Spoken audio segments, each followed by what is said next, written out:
Welcome to the IT Career Energizer podcast. For anyone who wants to build and grow a career in IT, develop and improve your strengths and skills, be inspired and motivated by the successes of others, manage your career progression, and achieve your IT career goals. And now, your host, Phil Burgess. Welcome to episode 336 of the IT Career Energizer podcast. My guest on today's show has been a technology entrepreneur since 1998. Before founding CryptoStopper, he started Access Backup, a backup and disaster recovery company for the insurance industry.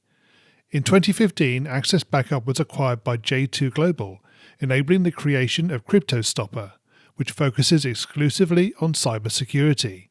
So it's my pleasure to welcome to the podcast, Greg Edwards. Phil, thanks for having me today. Oh, absolutely delighted to have you on the show, Greg. So maybe we could start. Could you give us a bit of an insight into your company and just tell us a little bit about what it does? Yeah, so CryptoStopper is a endpoint anti-ransomware tool that my team developed out of a need because none of the other tool sets that we were buying off the shelf were stopping ransomware. And so we built CryptoStopper to recognize ransomware attacks that are running and have gotten past the other protection systems and kill it after it's already running and starting to infect files and encrypt files on a network. Right. Okay. So for those who don't know a lot about ransomware, how does it sort of manifest itself? What would happen to the typical user? Yeah. So ransomware, it almost always runs as some sort of a script that starts encrypting files. And so once the system is infected and, assuming antivirus doesn't catch it, which is always the case. Actually, 75% of companies that are hit by ransomware have up-to-date antivirus, and still it gets past it. And so that script, whatever it is, starts running and encrypting files. And then really at the heart of ransomware, all it is encryption, and then holds that encryption key, the password, to unlock the files for the ransom. And it's really a very simplistic system that has caused such major havoc across the globe over the last several years. It's crazy. Yeah, absolutely. Do you see it as something that's getting worse? Definitely getting much worse. I mean, I don't know that we're at a plateau yet.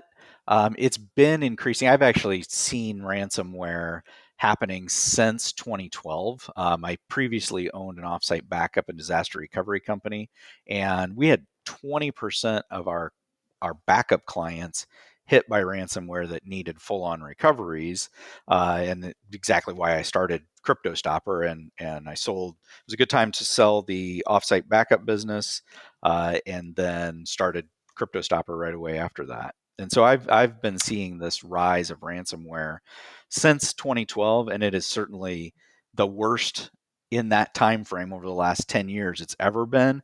And like I say, I don't know if we're at a plateau at this point, or more likely probably going to continue to rise and continue to be an even worse and worse problem. Yeah, absolutely. It's a shame to hear that, but I think that's the reality, isn't it? Yeah. Yep. Unfortunately. Yeah. Okay, great. We're going to go into the interview flow, if you like, now. So could you maybe give us a career tip, one that the audience may not be aware of and perhaps should be? Well, so I think a career tip in my mind definitely would be to follow up. And this is probably not something new, but if there's a company, identify the company that you want to work for, and then don't be afraid to follow up and follow up and follow up with that hiring manager, or if it's a smaller company, the CEO, whoever it is that your best bet to get on and within that company. Keep following up and don't be afraid. I mean, until they tell you to stop, keep following up. Yeah, absolutely. Yes. I suppose there's a tendency of maybe overdoing it, but It could be, yeah. I mean, if they tell you no and tell you to Yeah, quit following up, then definitely heed that. But you know, use common sense, but definitely absolutely. keep following up. Yeah, good. All right. And Greg, can you share with us your worst career moment and what you learned from that experience?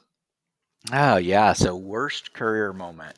I I would have to say I've only worked in what was a corporate environment and then started my own company when I was 24. So I don't have a lot of experience working within as an employee. It's always been as the owner or CEO. But probably one of the worst moments in that career was losing a big client that was bought out. They were bought out by a bank and nothing that we could control. But it was a significant portion of the company's revenue at that point. And I thought, I mean, I was completely stressed out, thought it was the end of the world, thought I was going to lose the business, and turned out to be one of the best things. We diversified and were able to bring on lots of additional clients and grew and have started other companies since. And so um, at the time, it was the worst thing that had happened in my career, but turned out to be a positive. So, did you do anything different? Obviously, you've now created subsequent companies and obviously built your business. Is there any sort of change of approach that you've taken as a result of that?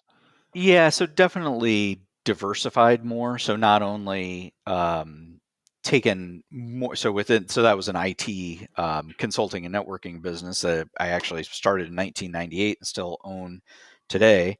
Um, but so diversified the client base more, and then also have started other companies besides just the IT managed services business. So yeah, really diversification is the thing that I took away from that experience and have done over the years.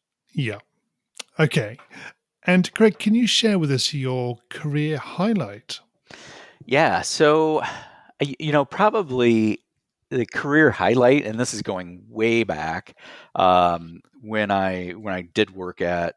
There's been lots of highlights in owning my own business and exiting from businesses and selling, and those were highlights. But working within the corporate environment that I did, I actually dropped out of college and took a job with a software company, and quickly rose up to it was I was a support tech back in those days, and quickly rose up and became the number one support tech within this insurance software company, and was awarded a trip. And I still remember that to this day. And being, having dropped out of college and then starting within this company, and it was about 3,000 employees, so not a massive company, but a pretty large company, and then quickly rising to become the number one support tech within the company. That was definitely a highlight of my IT career. Yes. So, how long did you stay with that company? Obviously, presumably, it wasn't that long, given that you started your own company at 24 years old. Yeah, so about 4 years. I was 20 when I started, Yep. and very, very young and green at the time, and then 24 when I started my own company. So yeah, yeah, not a long time, but No, absolutely. And in terms of that shift away from being a permanent employee to starting your own company, it's just interesting to know, how did that come about and why did you choose to do that? so I mean, I think I had always knew that I wanted to own my own company and more companies. And it really, looking back, I mean, it certainly was a decision that I made, but wasn't a choice, if that makes sense. So it was something that I just felt like I always knew that I was going to do. And when the opportunity presented itself, I I took it. And this was so it was in 1998, right before, and many listeners may not remember Y2K, but in 1998 and 1999, basically every computer system in the world was being replaced. And so it was a great time to start a managed services business and managing networks. And so I was busier than I could handle at 24 years old. Right. Okay. Yeah, that wasn't exactly the best time in terms of the volume of work that was potentially out there, I suppose. So, how did you handle that? Did you get a lot of inquiries all at once? So I was pretty strategic about it in retrospect and didn't take on too much more than I could handle. But I started hiring employees right Yep. away, and I think going into 2000, I believe at that time I was up to 6 employees, which isn't, in today's growth is not big, but back then was substantial growth, and felt like I strategically grew and stuck within niche markets so that I was keeping the other engineers that worked for me. We had consistent business and within consistent industries. Right. Good. Okay. So, obviously, we talked a lot about the past and what happened. And then how your career has evolved. But could you maybe give us a bit of an insight into your thoughts about the future of the IT industry and careers in IT? What excites you? So, I mean, there are so many opportunities that I see coming over the next, I mean, even projecting out the next 20 years. But I think we're going into a period of a renewed roaring 20s. And I think it's happening already. I mean, the pandemic certainly slowed us down, but as we're coming out of that, um, the things that excite me about IT and where we're going is that the machine learning, I don't call it AI. AI is coming, but it's really machine learning now. And the advances in technology are just going to increase in speed. And that's exciting to me. So when you think about the change that we've had over the last 30 years in IT, and you think that that's a blistering pace, I think that it's only increasing in pace and change. And to me, that's exciting. Yeah, it is absolutely. Obviously, your own business, and in terms of what it does, is very much sort of managing around what you might describe as the negative aspects or attributes of technology. So, do you see the sort of there being a bit of a balance between how technology evolves for good as well as maybe not so good or on the negative side? Yeah, absolutely. And really the thing that has allowed the rise of ransomware, which is a very negative, is cryptocurrency. And I see cryptocurrency as a positive and is something that I see as changing the world over the next 10 to 15 years. I mean, it's already made an impact, but I really see it changing things significantly. Um, in the access to currency. And so that cryptocurrency, if you look back, really Bitcoin was introduced in 2009, but then really became popular and available in 2012.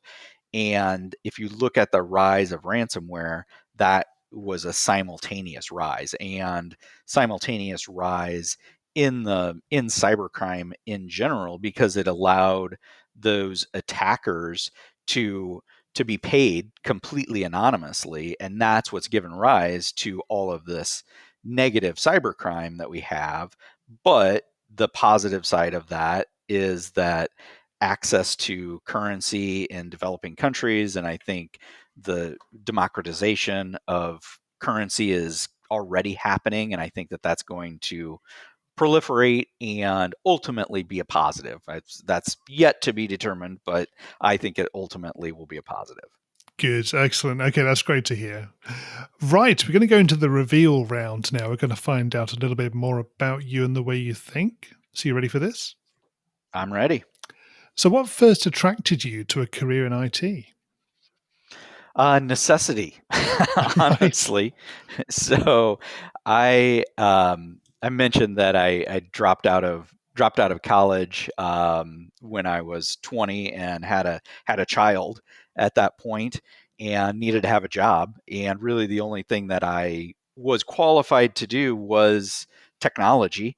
I actually wanted to be a chiropractor, is what I was going to school for at the time. I'm glad that changed. But it really was, I needed to get a job. I knew this is going to date me, but I knew DOS really well Yep. from having a PC as a kid and actually an Apple IIe before that. So I knew some programming language and knew DOS, and it was a natural fit for me. And then it just took off from there. What is the best career advice you've ever received? The best career advice. So I would have to say being your own boss and taking control and accepting control of your own career path. Yeah, that is good. And what is the worst career advice you've ever received? The worst career advice. I don't know that I think I've probably just ignored any of those. I can't even recall worst advice. I'm sure that I've had some, but I've completely blocked that out from my memories. That's probably wise, definitely. Okay. If you were to begin your IT career again in today's world, what would you do? So I would focus on cybersecurity from day one, Yeah. and learning to be a hacker, a, a a white hat hacker, of course, but learning to hack and then using that knowledge for good. And what career objectives are you currently focusing on? So this may be a little different because I own my own company, but the primary objective that I have within CryptoStopper is to grow the company to 10 million in annually recurring revenue, and along that way bring great people with me, and advance their careers through our growth with CryptoStopper. Right. Do you have a time scale for doing that? Yeah, by the end of 2024. So Right. Okay. Quite yeah. ambitious. Yep. Yep. And what's the number one non-technical skill that has helped you in your career so far? The number one non-technical skill, I would have to say it's got to be being able to identify talent within people. Yep. So I think that's critical in any CEO or any manager's role, is being able to quickly identify who you need in what position within the company. Yes, absolutely. And what do you do to keep your own career energized? So that is something that ebbs and flows for everyone, but for me, it's exercise. I mean, that sounds like a non answer, but for me to stay mentally focused and energized in my career, I really have to consistently exercise and keep my mind and body in shape. Yes. And what do you do in your spare time away from technology? So one of the so I'm a private pilot, and I built an experimental aircraft with a partner of mine, and so flying is the favorite thing that I do as a pastime. Right. Okay. When did you take that up? So I got my license in 2008. So it's Uh-huh. been been a long time. Actually started it in 2000. Started it in 2000, and then when the 9/11 happened, they basically shut down general aviation, and so I stopped for a long time, and then got back Yeah. into it in 2008. Oh, okay. And Greg, can you share with us a parting piece of career advice? So I think the biggest thing is it goes back to that, taking control, but determine what you want your career to look like. And when I know one of the interview questions is, where do you see yourself in 5 years? Um, Yes. ta- take that internally, and not necessarily give the answer that you would in an interview, but figure out and determine your course and plan for it. Yeah, that's good advice. And Greg, how can we find out more about you and connect with you? So you can find our website is getcryptostopper.com. And if you search for me on LinkedIn, Greg Edwards with CryptoStopper, and send me a friend request. Greg, thank you so much for joining me on the podcast today. It's been great chatting with you. Absolutely. Thanks for having me, Phil. Hi, Phil here again. Well, I hope you enjoyed my conversation with today's guest. You can find full show notes on the website at itcareerenergizer.com/e and the number of the episode you've been listening to. If you haven't already subscribed to the show, please make sure that you do so that you get episodes automatically downloaded to your device every Monday. Thanks for listening and have a great week. Thanks for listening to the IT Career Energizer podcast. To find out more about building a successful career in IT, visit itcareerenergizer.com.